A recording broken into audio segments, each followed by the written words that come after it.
One of the most powerful episodes of Star Trek, yeah, is a Deep Space Nine episode called Far Beyond the Stars. In it, we meet a black writer in 1953 in New York City named Benny Russell. He feels compelled to write a story after seeing a drawing of Space Station Deep Space DS9. His story is about the commanding officer of the space station, who is a black man, and it's set roughly 400 years in the future. Now, Avery Brooks directed this episode, and he portrayed Benny Russell. And he is, of course, a wonderful actor, a black actor, who portrayed Captain Benjamin Sisko, of the commanding officer of DS9. So we watch as Benny is harassed simply because he's a black man. At the magazine where he works, the subscription holders want to see what the writers look like. So everybody's going to have their picture taken. But of course, Benny is not allowed to have his picture taken because he's a black man. And also, the woman is not allowed to have her picture taken because she's a woman. And because the publisher says the readers wouldn't be able to handle knowing that Benny is a black man. So we watch the episode, and we watch Benny getting beat up by two white cops who had just shot and killed a young black man who was a friend of Benny's.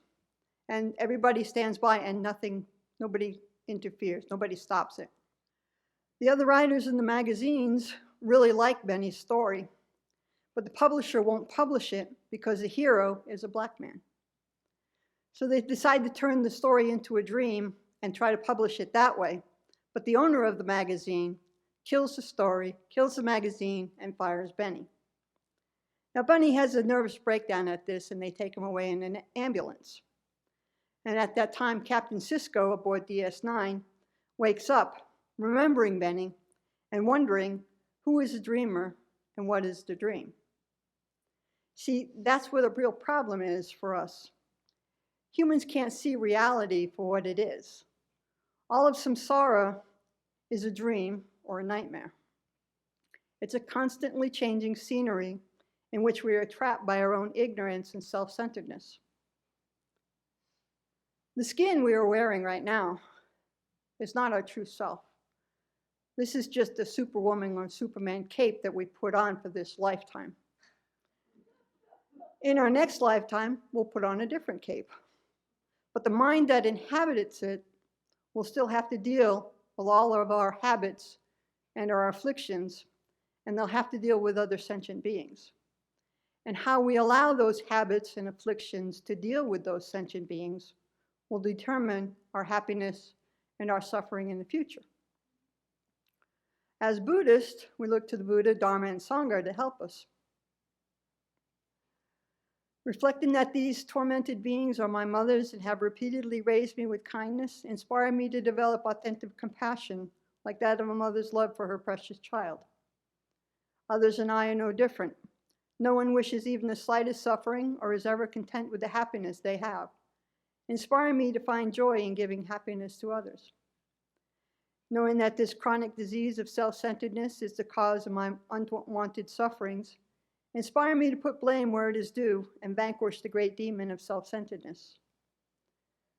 Seeing the mind that cherishes mother beings and secures their happiness is a gateway leading to infinite qualities, inspire me to hold others more dear than my life, even if they rise up against me. In brief, foolish beings work only for their own ends, while Buddhas work solely to benefit others. Comparing faults and benefits inspire me to equalize and exchange myself and others. Buddhism gives us many teachings to help us stop harming ourselves and others. Seeing labels of friend, enemy, and strangers as constantly changing. Remembering that all sentient beings in our previous life have been our mothers. The 8 worldly concerns, avoiding the 10 non-virtues, 4 of the 6 far-reaching attitudes, and on and on and on. All these and more give us a way for our minds to deal with all beings in the only way that is going to help us to progress along the path to awakening. And the awakening is the goal. But there's still injustice in this world. We look at someone, and somewhere in our minds we slap a label on them. White, black, male, female, Asian, Latino, friend, enemy, stranger, good, bad, safe, unsafe, and on and on and on.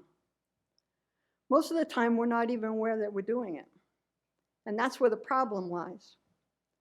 The great big other, not me, different, dangerous. That's not the truth. The Buddhas are helping us, but only if we pay attention. And that's a big if.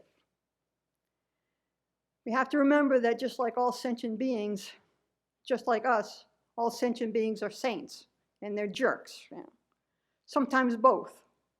And instead of finding a reason to see the differences, we need to look for reason to see that we are the same.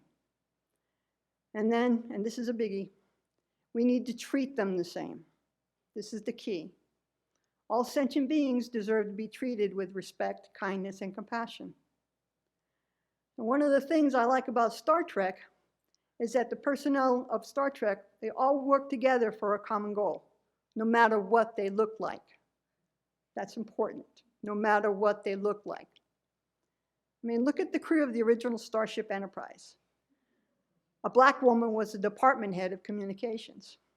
An Asian man was the helmsman. There was a Russian on board. This is 1967, the Cold War. There was a Russian on board. There was even an alien. And this continues today throughout the Star Trek franchise. That's important.